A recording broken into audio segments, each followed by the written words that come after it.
Here are my top 3 police paranormal cases that will send chills down your spine. Number 3. The Ghost Woman. One night I was just leaving a home burglary call. I started driving and a neighbor lady flagged me down. She was at least 75, wearing a nightgown, so I turned off the engine and got out of my car. She asked me if I wanted coffee. I just had my Starbucks, so I said, "Oh no, thank you," and I kind of walked with her to the porch. She stood by the door and said her sons were policemen. I asked her which department, but she just kept looking at me with an odd smile. Then I watched her walk in. I said, "Thank you for the offer, but I have to go." So I got back to my car with a weird feeling in my stomach.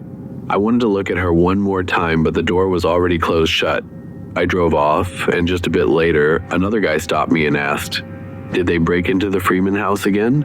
I said, "No, your neighbor at the end of the cul-de-sac got burglarized." He asked me why was I walking around the Freeman house. I said, "I was just talking to the lady who lived there." He said, "No one lives there." I said, "A lady lives there, I just talked to her." He starts freaking and says, "Mrs. Freeman died a year ago. The house has been boarded up." I said, "That can't be right," and then I pointed at the house. He said, "Yes, that house is boarded up." So we walked back to the house and I saw that it really was boarded up and dark. I was shocked.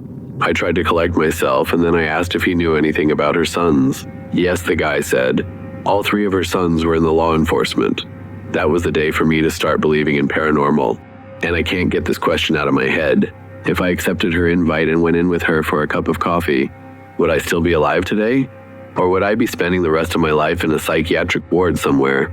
The thought of this is giving me the chills even today. Like and subscribe for more horror content.